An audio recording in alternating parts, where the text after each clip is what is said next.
Boa tarde, amigos. Iniciaremos o estudo do Evangelho, mas antes vamos fazer a prece. Vamos assim, elevando o nosso pensamento a Deus e a Jesus, nos conectando com a espiritualidade amiga que se faz presente, com o Frei Fabiano de Cristo e vibrando amorosamente por nós, por nossa família, pelos nossos irmãos que se encontram nos hospitais, nas ruas, nos presídios, por aqueles que se encontram desesperançados. Que Deus, em sua infinita bondade, possa amparar a cada um de seus filhos, fortalecendo na fé e na confiança. Pai nosso que estás no céu, santificado seja o teu nome. Venha a nós, Pai, o seu reino. Seja feita a tua vontade, assim na terra como no céu. O pão nosso, que a cada dia nos dai hoje, perdoa as nossas dívidas, à medida em que aprendemos a perdoar os nossos devedores. E não nos deixe cair em tentações, e livre-nos da prática do pensamento de todo o mal. Que assim seja, graças a Deus. Iniciaremos a leitura do Evangelho do capítulo 7. Bem-aventurados os pobres de espíritos, mistérios ocultos aos sábios prudentes. Naquela hora, chegaram-se a Jesus os discípulos, dizendo: Quem é o maior no reino dos céus? E Jesus, chamando o menino, o pôs no meio deles e disse: Na verdade vos digo que se não fizerdes como o menino, não entrarei no reino dos céus. Todo aquele, pois que se humilhar e se fizer pequeno como este menino, esse será o maior no reino dos céus. E o que receber em meu nome um menino como este, a mim é que recebe. Mateus, versículo 18, 5. É natural que o mestre estava se referindo à pureza de coração, pois ela é inseparável da simplicidade e da humildade. Exclui toda a ideia de egoísmo e de orgulho. Por isso é que Jesus toma a infância como emblema dessa pureza, do mesmo modo que a tomou como a da humildade. Naquele apelo, queria Jesus que os homens aceitassem os seus ensinos, se entregassem a ele com a confiança das crianças. Então, para a gente entender um pouquinho desse trecho, Jesus cita o comportamento das crianças, né? Que na sua pureza buscam o entendimento das coisas do mundo de uma forma simples e despretensiosa, que ainda não aprenderam a malícia que rege o mundo e veem a vida de uma simplicidade incrível. Lembra da importância de nos abaixarmos para olhar nos olhos de uma criança, quando queremos que ela nos entenda. Mas isso também serve para nos fazer entender, para aprendermos a olhar a vida sob a perspectiva de uma criança. A visão da vida pelo aspecto da criança bem simples. Jesus ressalta a importância de enxergarmos as pequenas coisas e buscarmos a felicidade dentro dessas pequenas coisas, né? Então, continuando, então se chegou a ele a mãe dos filhos de Zebedeu com seus filhos, adorando-o e pedindo-lhe alguma coisa. Ele lhe disse: Que queres? Respondeu ela: Dize a estes meus 2 filhos que se assentem no teu reino, um à tua direita e outro à tua esquerda. E respondendo, Jesus disse: Não sabeis o que pedis. Podeis vós beber o cálice que eu hei de beber? Disseram-lhe eles: Podemos. Ele lhes disse: É verdade que haveis de beber o meu cálice, mas pelo que toca a ter desassento à minha direita ou à minha esquerda, não me pertence conceder-vos. Mas isso é para aqueles a quem meu Pai o tem preparado. E quando os 10 ouviram isto, indignaram-se contra os 2 irmãos. Mas Jesus os chamou a si e lhes disse: Sabeis que os príncipes das nações dominam os seus vassalos e que os maiores exercitam sobre eles o seu poder. Não será assim entre vós? Mas aquele que quiser ser o maior, esse seja o vosso servidor. E o que entre vós quiser ser o primeiro, seja o vosso escravo. assim como o Filho do Homem, que não veio para ser servido, mas para servir e para dar a sua vida em redenção de muitos. Mateus capítulo 20, versículo 20 a 28. E aí essa passagem me lembra o Chico, né? O Chico Xavier. Tem uma passagem, uma história, né? Que fala que ele já com seus 88 anos de idade recebia multidões em sua casa e a todos ele recebia com um beijo nas mãos. Até que um dia, quando a filha estava diminuindo, perceberam que os seus lábios estavam sangrando e perguntaram para o Chico: Chico, por que você beija a mão de todos eles? E ele respondeu: porque eu não consigo mais me curvar para beijar-lhe os pés. Essa é a verdadeira virtude da humildade, né? Que nos refere o Evangelho. E continuando, e aconteceu que, entrando Jesus num sábado, em casa de um dos principais fariseus, a tomar a sua refeição, ainda eles o estavam observando e notando como os convidados escolhiam os primeiros assentos à mesa, propôs-lhes esta parábola. Quando fores convidado a alguma boda, não te assentes no primeiro lugar, porque pode ser que esteja ali outra pessoa mais autorizada que tu, convidada pelo dono da casa, e que vindo este, quem te convidou a ti, e a ele te diga, dá o teu primeiro lugar a este, e tu envergonhado irá buscar o último. Mas quando fores convidado, vai tomar o último lugar, para que quando vier o que te convidou, te diga, amigo, senta-te mais para cima, servir-te-á isto então de glória, na presença do que estiverem juntamente sentados à mesa, porque todo aquele que se exalta será humilhado, e todo aquele que se humilha será exaltado. Lucas, capítulo 14, versículo 1, 7 e 11. Estas máximas são consequências do princípio da humildade que Jesus põe incessantemente como condição essencial da felicidade prometida aos eleitos do Senhor, nas seguintes palavras: bem-aventurados os pobres de espíritos, porque deles é o reino dos céus. Ele toma um menino como exemplo da simplicidade de coração e diz: todo aquele, pois, que se fizer pequeno como este menino, será o maior no reino dos céus. Ou seja, aquele que não tiver pretensões à superioridade ou à infabilidade. O mesmo pensamento fundamental se encontra nesta outra máxima. Aquele que quiser ser o maior, seja o que vos sirva, e ainda nesta, porque quem exaltar será humilhado, e quem se humilhar será exaltado. O Espiritismo vem confirmar a teoria pelo exemplo, ao mostrar que os grandes no mundo dos espíritos são os que foram pequenos na Terra, e que frequentemente são bem pequenos os que foram grandes e poderosos. É o que os primeiros levaram consigo ao morrer aquilo que unicamente constitui a verdadeira grandeza no céu e que nunca se perde. As virtudes, enquanto os outros tiveram de deixar aquilo que os fazia grandes na terra e que não se pode levar, a fortuna, os títulos, a glória, a linhagem, não tendo nada mais, chegando ao outro mundo desprovidos de tudo, como náufragos, que tudo perderam, até as suas roupas. Conservam apenas o orgulho, que torna ainda mais humilhante a sua nova posição, porque vem acima deles e resplandecentes de glória aqueles que espizinharam na terra. O Espiritismo nos mostra a outra aplicação desse princípio nas encarnações sucessivas, onde aqueles que mais se elevaram numa existência são abaixados até o último lugar na existência seguinte, se deixarem dominar pelo orgulho e a ambição. Não procureis, pois, o primeiro lugar na terra, nem queirais sobrepor-vos aos outros, se não quiserdes ser obrigado a descer. Procurai, pelo contrário, o mais humilde e o mais modesto, porque Deus saberá vos dar o mais elevado no céu, se o merecerdes. Então vamos conversar um pouquinho sobre essa leitura. Olha a responsabilidade que temos diante dos ensinamentos da doutrina.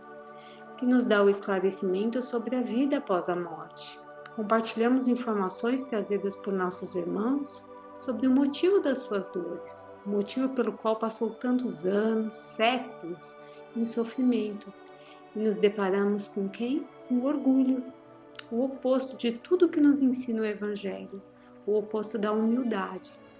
Já sabemos que não vivemos mais sobre a lei de Talião, do olho por olho, dente por dente. Estamos num processo de evolução, em busca da regeneração, que agora o sentimento que deve nos mover é o amor, o perdão, a humildade. Temos tantos exemplos de humildade, Chico, Madre Teresa e tantos outros irmãos que vieram nos ensinar o caminho. E mesmo sendo alertados, ainda estamos nos deixando escravizar pelo orgulho, aquele que fere o outro, mas que fere ainda mais a nós mesmos. O não levar desaforo, o voltar o troco, o pagar na mesma moeda, quanto desperdício de tempo, quanto esforço empenhamos em manter em nós mesmos o sofrimento. Precisamos repensar nossas atitudes, refletir sobre nossa conduta perante o outro, mas também perante a nós mesmos. O Evangelho nos fala que aquele a quem muito será dado também será o mais cobrado. Ou seja, não podemos falar que não sabíamos, que não tínhamos consciência. Precisamos assumir a responsabilidade sobre nós mesmos. E para elucidar a leitura e entender a profundidade do ensinamento de Jesus, trouxemos o livro Jesus e o Evangelho, psicografado por Divaldo de Joana. No capítulo 7, item 8, ela faz uma análise deste capítulo do Evangelho, que fala o maior. Do capítulo 7, item 6, aquele, portanto, que se humilhar e se tornar pequeno como esta criança, será o maior no reino dos céus. Mateus, versículo 18, 4. E aí ela fala o seguinte: a supremacia do ego conduzindo o indivíduo faz que este se aferre às paixões das quais decorrem as ambições descabidas, os interesses mesquinhos, as quimeras. Encharcando pelos fluidos grosseiros da matéria, o ser tem dificuldade de superar esses impositivos, disputando na área das lutas pueris a supremacia da sua vaidade e dos procedimentos que lhe caracterizam a faixa de evolução moral ainda retrógrada. Ocultando a sombra, mantém-se vinculado aos formalismos, às tradições, às aparências, embora os conflitos subreptícios em que agoniza, a necessidade de impor-se, de destacar-se no grupo social, anula o discernimento, abrindo o campo mental e emocional para fluir gozos e lucros pessoais em todos os empreendimentos nos quais se vê envolvido. A questão ainda do ter, em detrimento do ser, deixando o ego conduzir as nossas vidas. E aí, continuando. Lentamente, porém, o deutropismo, o estímulo que impele o ser a crescer em direção a Deus, atrai os homens e mulheres nobres que rompem com o status quão perturbador, apresentando horizontes felizes que conduzem à reabilitação do ser humano, facultando-lhes mais amplas conquistas de harmonia e dignidade. Jesus enfrentou essa terrível herança ancestral em soberano governo sobre as consequências dos seus contemporâneos. Submetidos aos caprichos das leis arbitrárias e punitivas na sua crueldade e rudeza, estabeleceram a relatividade dos valores humanos, o que de certo modo ainda não permanece na Terra, especialmente quando da irrupção das guerras hediondas que submetem uns à dominação de outros, permitindo-se subestimar aqueles que lhes não pertencem à casta, à raça, à religião, em famigerados preconceitos que os dividiam e amesquinhavam os considerados inferiores. No rol das propriedades estabelecidas, nessa sociedade primitiva e em processo de crescimento moral, as mulheres, as crianças, os escravos não desfrutavam de qualquer direitos ou de mínima consideração, antes servindo com alimárias desprezíveis, subestimados, constituíam carga que se poderia vender, transferindo-se de mãos em mãos, sem o menor respeito pela sua condição de humanidade.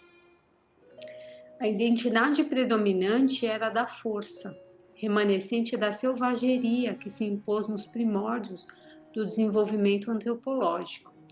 A sombra coletiva conduzia ao desvario, ao total vilipêndio do sentido humano, de comportar-se e de conduzir o seu próximo.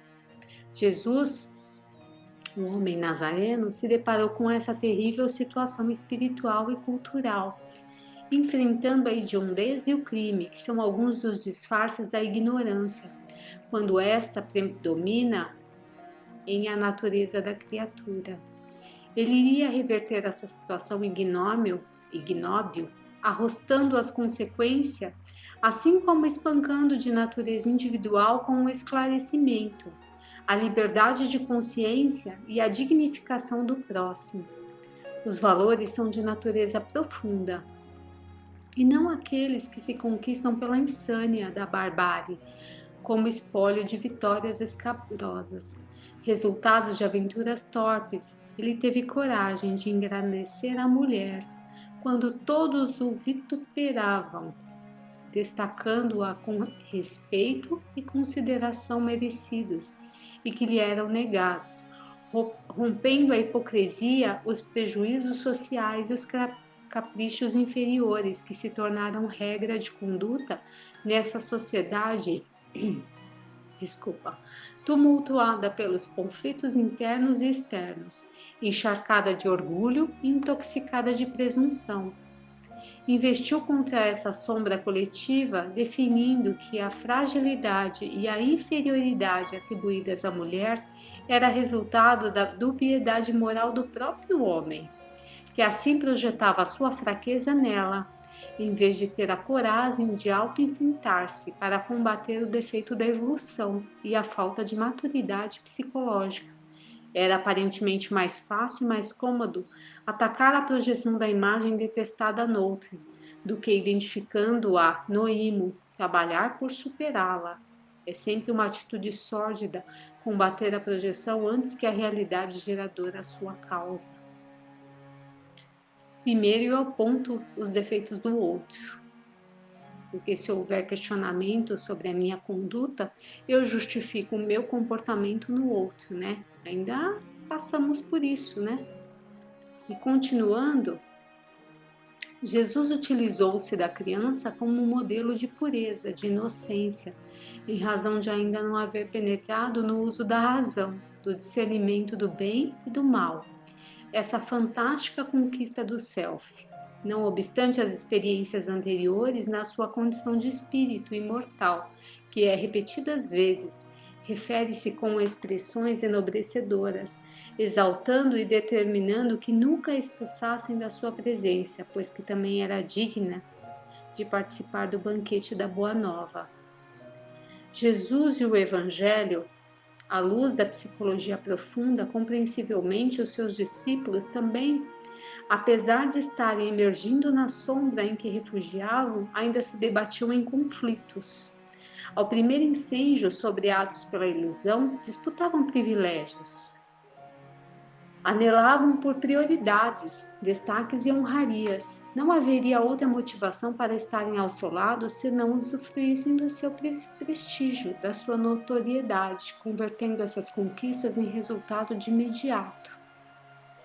Qual dentre eles seria o maior? Discutiam animosos, em ocasião em que retornavam de uma viagem a trabalho. Pensavam que era justo descobrir quem merecia o maior quinhão de sua ternura e consideração, qual aquele que mais se destacava no conjunto. A sombra coletiva era densa e absorvente, penetrante e enraizada no comportamento ancestral, ainda não superada, e por isso mesmo impunha a disputa dos interesses.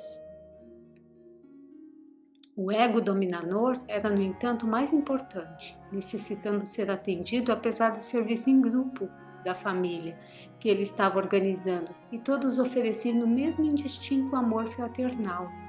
No confronto, quando chegaram esfogueados, o encontraram, ele o desnudou, com um doce e transparente olhar, para logo inquirir: o que vinheis discutindo pelo caminho?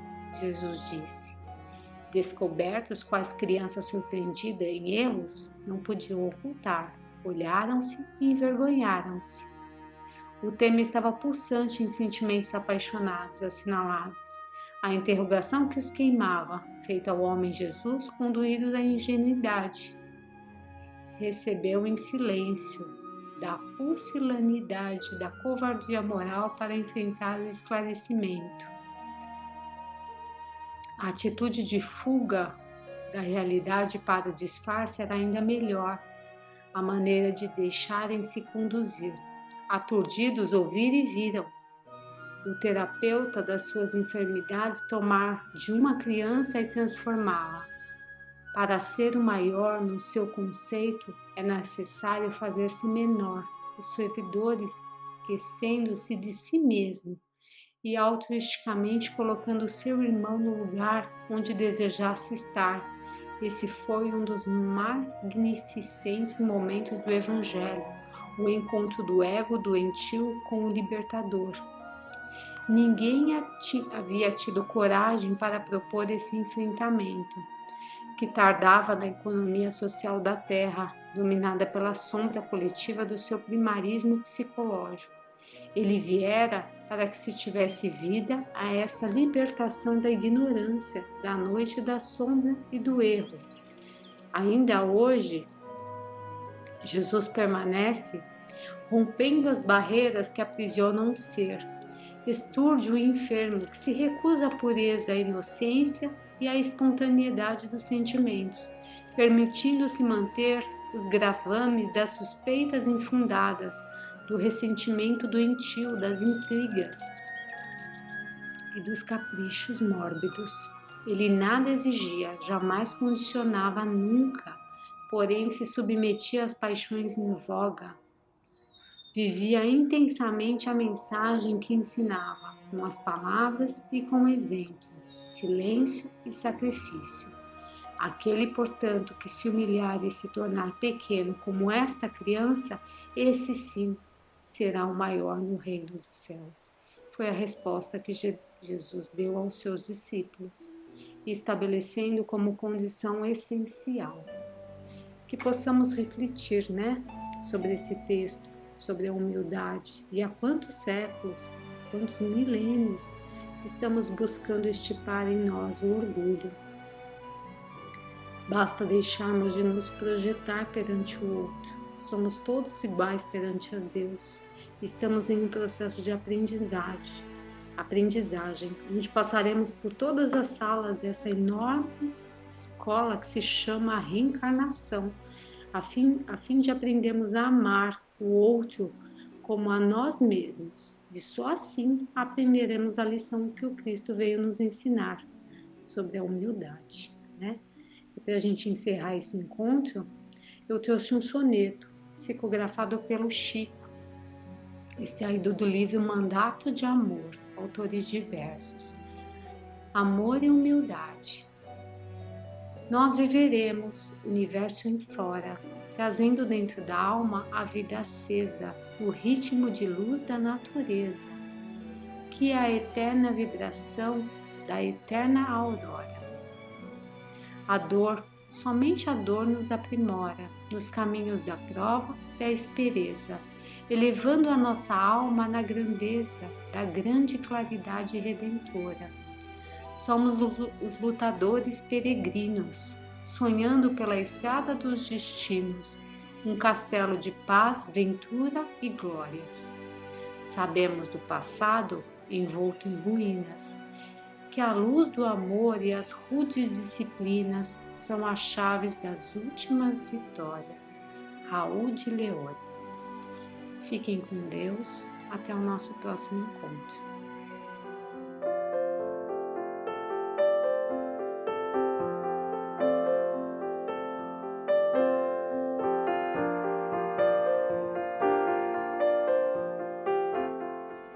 Boa noite a todos. Estamos iniciando então mais uma quarta-feira de estudos sobre o livro do Hermínio Miranda, o Diversidade dos Carismas, não é?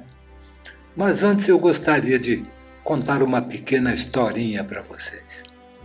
Dessas, como eu já disse na semana passada, que a gente costuma ler aos sábados aí antes da sessão, quando temos o trabalho aí.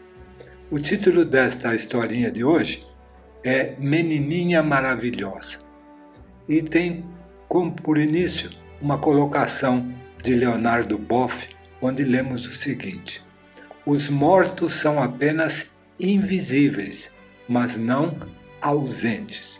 Então vamos ver o que essa historinha traz para nós. No consultório, uma batida frenética à porta do médico. Uma batida forte, urgente, como ele jamais tinha ouvido. Entre, entre, o médico falou impaciente. Entre antes que você desperte um morto. E entrou uma pequena menina, amedrontada, uma criança com não mais que 9 anos de idade. Ó, doutor, eu imploro, por favor, venha comigo. Minha mãe está morrendo, ela está muito doente. Eu não atendo em casa, traga a sua mãe aqui. Mas ela está muito doente, você tem que vir ou ela morrerá. O médico, tocado pelo desespero da menina, decidiu ir. E ela disse ao médico que ele seria abençoado, mais do que ele poderia imaginar. Ela o levou até em casa. A mãe dela, muito doente, não pôde sequer levantar a cabeça, mas seus olhos clamavam por ajuda, e o médico a socorreu. E ela teria morrido naquela noite, se não fosse a atitude da menina. O médico baixou a febre dela e partiu. Na manhã seguinte, voltou à casa daquela senhora para ver como ela tinha passado a noite. E ela estava muito melhor. Ela elogiou o médico por tudo que ele tinha feito, mas ele retrucou dizendo que ela teria morrido se não fosse a ação daquela menina. Você deve estar orgulhosa por sua pequena menina. Ela que me fez vir até aqui. Ela é realmente uma menininha maravilhosa. Mas, doutor, minha filha morreu há mais de 3 anos. A foto na parede é da pequena menina que você conheceu? As pernas do médico tremeram. A foto na parede era da mesma menina, pequena, que ele tinha atendido. O médico ficou imóvel por algum tempo e abriu um sorriso. Ele estava lembrando daquela batida frenética à porta do seu consultório e do pequeno anjo bonito que tinha caminhado até ele dizendo: você será abençoado, mais do que você pode imaginar. Vamos então dar continuidade à leitura do nosso livro. Nós estávamos lendo o item 3 do capítulo 7, que é o preâmbulo a uma explicação. E nós havíamos parado aqui num parágrafo que diz o seguinte, né? Quando se encontra em lugar muito barulhento, por exemplo, ela detesta barulho, consegue não propriamente ausentar-se, mas isolar-se, como se ficasse pairando pouco acima de sua própria cabeça, onde o barulho lhe chega amortecido, como um vago rumor, à distância. E agora, então, o trecho de hoje. Imagino que isto seja um desdobramento parcial, pois ela diz ter condições de ver o seu próprio corpo de pé ou sentado, mais abaixo, não muito longe no espaço físico, mas o suficiente para desligá-la de certa forma do ruído ambiente. Isto, aliás, nos leva a crer que ela tem a condição de desdobrar-se mesmo sem estar o corpo em repouso ou em estado de relaxamento total. O que explicaria certos fenômenos de bilocação, mas não aquele fim de semana no sítio da mulher zangada. Bem, mas eu prometi uma explicação para o caso e vamos a ela, diz o autor. Item 4. Teoria de condomínio. Uma vez documentada a sua faculdade de ausentar-se, bem como sua mediunidade nascente, ainda um tanto descontrolada, não é? Dado que ela não tinha àquela altura a mínima noção disso, é de se supor que, em estado de relativo relaxamento, sentada numa poltrona de ônibus ou de lotação, ela se desprendesse, daí a ausência, enquanto um outro espírito assumia o controle e o seu corpo. A psiquiatria tem para esse caso um vistoso rótulo: múltipla personalidade. Como também gosto de pregar os meus adesivos, inventei para o mesmo caso a expressão condomínio espiritual. Tanto num como em outro rótulo, o fenômeno é o mesmo, ou seja, uma comunidade de espíritos desencarnados que partilham com um encarnado o mesmo corpo físico. É exatamente como um condomínio, segundo o qual várias pessoas vivem no mesmo edifício e cada um tem a sua hora certa de sair ou de se retirar para descansar. Há até convenção e síndico. Existe uma rica e confiável literatura científica sobre o assunto que tem servido de tema a filmes do maior interesse, como por exemplo As Três Faces de Eva. Essa hipótese adapta-se como uma perfeita luva no caso do fim de semana no sítio. Regina poderia ter tido uma das suas costumeiras ausências, ou seja, um desdobramento, e um espírito invasor incorporou-se nela e foi passar o fim de semana no sítio da mulher. Divertiu-se, passou do bom e do melhor e depois devolveu o corpo a Regina, sem que esta percebesse coisa alguma do que ocorreu nesse intervalo. Como vimos, a dona do sítio não a chamava de Regina, e sim por outro nome. É de fato lamentável que Regina não tivesse ligado maior importância ao fenômeno na época e que o seu psiquiatra não tentasse, pelo menos, aprofundar-se mais nos detalhes. Teria produzido um estudo de elevado alcance científico com base no caso. Havia apenas uma séria dificuldade inicial a vencer: a de localizar a dona do sítio. Feito isso, era fazer um levantamento completo do caso para se descobrir como as coisas realmente se passaram. Como foi que a moça foi parar no sítio? A convite de quem?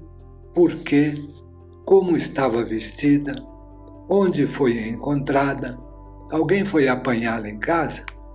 E terminado o fim de semana, como ela regressou? E com quem e para onde? Ela deu o seu endereço? Conhecia alguém na família ou entre os amigos mais próximos? Que tipo de personalidade?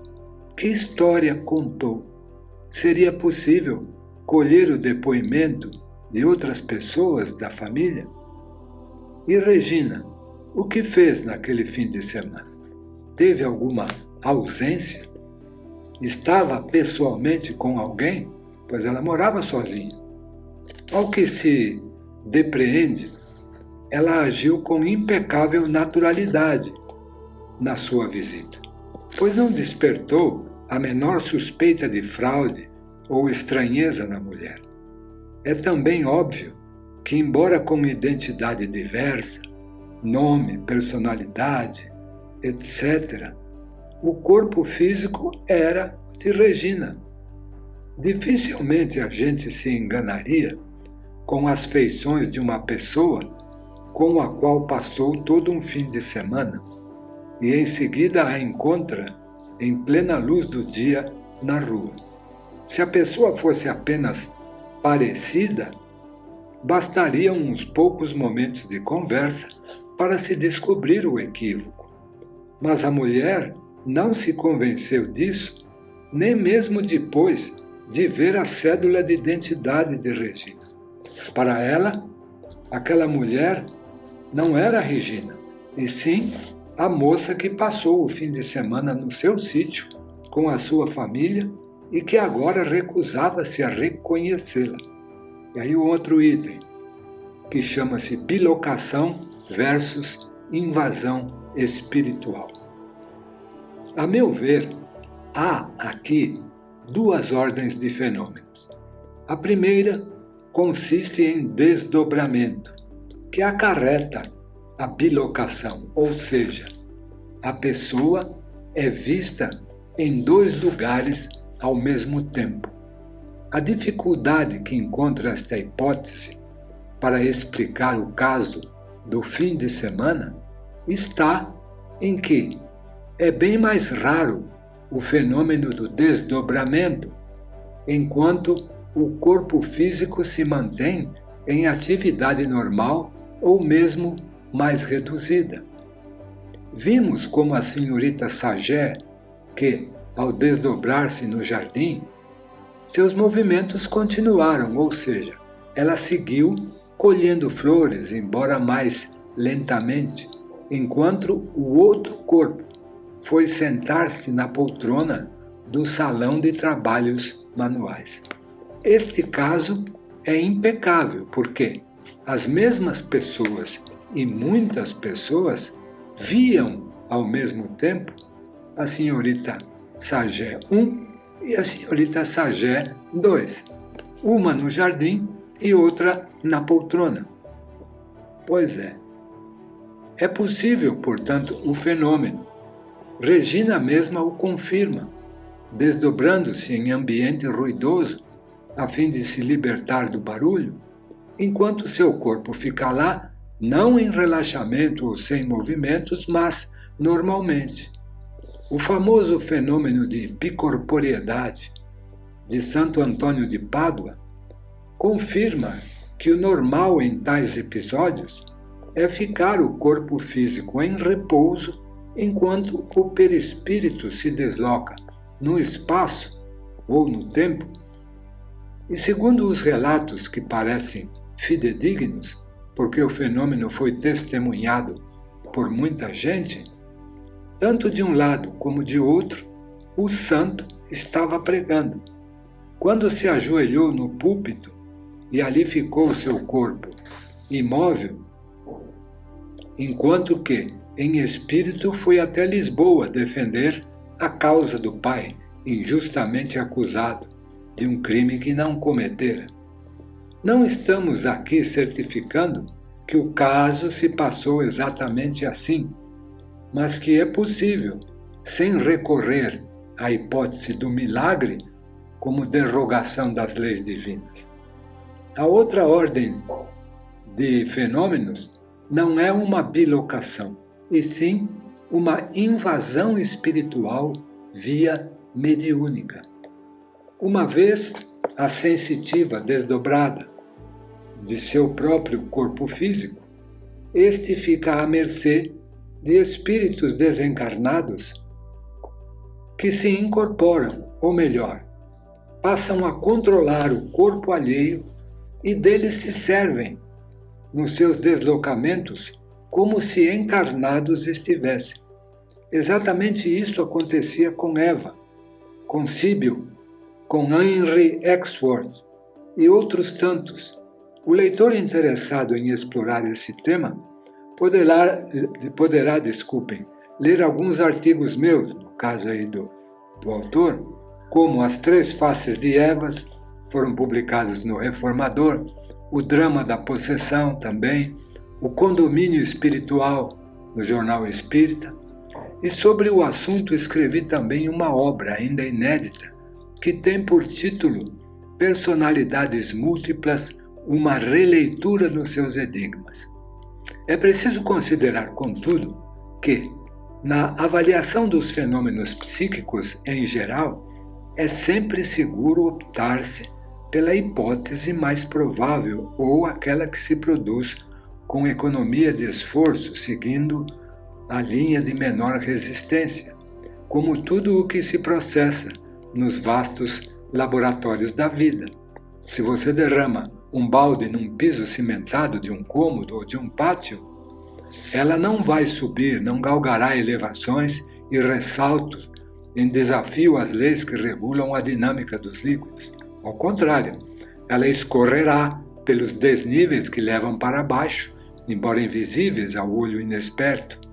Não é outra razão pela qual os cursos d'água, desde as suas origens até a foz que os entrega ao mar, buscam os caminhos mais fáceis e por isso traçam curvas e zigue-zagues caprichosos ao longo dos quilômetros percorridos até o mar. Por isso, no exame final dos casos há pouco relatados por Regina, prefiro concluir que eram todos devidos a uma incorporação mediúnica e não a um desdobramento. Ou seja, ela não era encontrada em seu perispírito adensado em local diferente de onde deveria estar, mesmo porque nunca teve oportunidade de conferir com precisão a hora em que era vista num lugar quando deveria estar em outro. Não houve esse rigor científico neste caso. As pessoas simplesmente lhe diziam tê-la visto aqui ou ali, há dias ou há semanas atrás, não às tantas horas do dia, tal ou da rua tal, vestida desta ou daquela maneira. Seria difícil, senão impraticável, saber, ela própria, o que estava fazendo naquele exato momento, a não ser que ocorresse em dia e hora de aula. Esse dado ela não possui. Fico, por conseguinte, com a hipótese mais provável ainda, que neste caso, a mais complexa, porque exige a interferência de um espírito que não é o seu.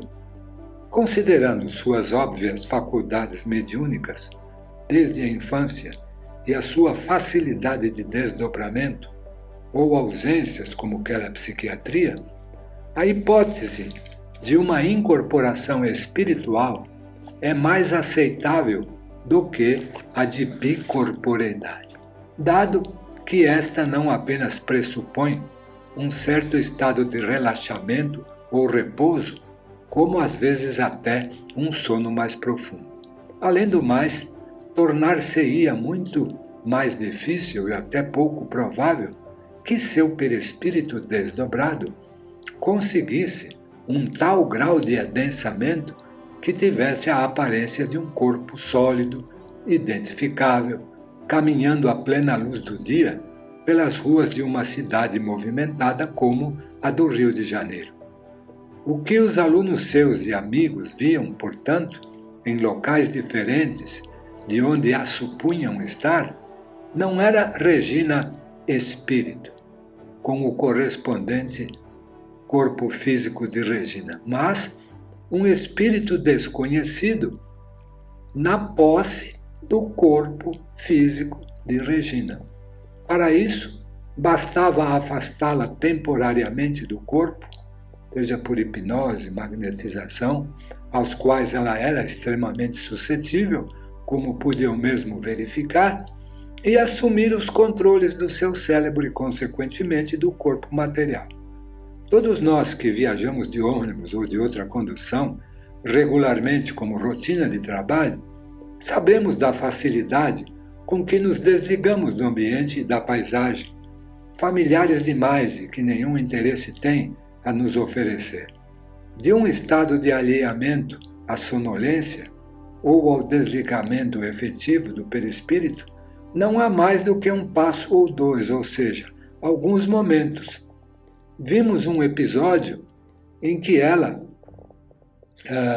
perdeu-se, e o verbo é dela mesma, por 40 minutos, mas continuou no mesmo ônibus, onde foi acordar depois, já muito distante do ponto onde deveria ter saltado. Não sabemos, contudo, das vezes em que os espíritos invasores conseguiram fazê-la descer, tomar outro rumo, como, por exemplo, ir passear em Copacabana, onde a Regina, com o corpo físico, foi vista, sem que ninguém suspeitasse de que o espírito que controlava esse corpo não era o de Regina. Muito bem, até aqui então a nossa leitura de hoje. E vamos então encerrar esse nosso trabalho, elevando ao alto as nossas vibrações e pensamentos e agradecendo. Pai nosso que estás nos céus, santificado seja o teu nome. Venha a nós o teu reino, seja feita a tua vontade, assim na terra como nos céus. O pão nosso de cada dia, dai-nos hoje e sempre, e perdoe, Senhor, as nossas dívidas, nos ensinando a perdoar aos nossos devedores. Não nos deixes cair em tentações, mas livra-nos de todo o mal, pois teu é o reino, o poder e a glória, para todo o sempre. Que assim seja, graças a Deus.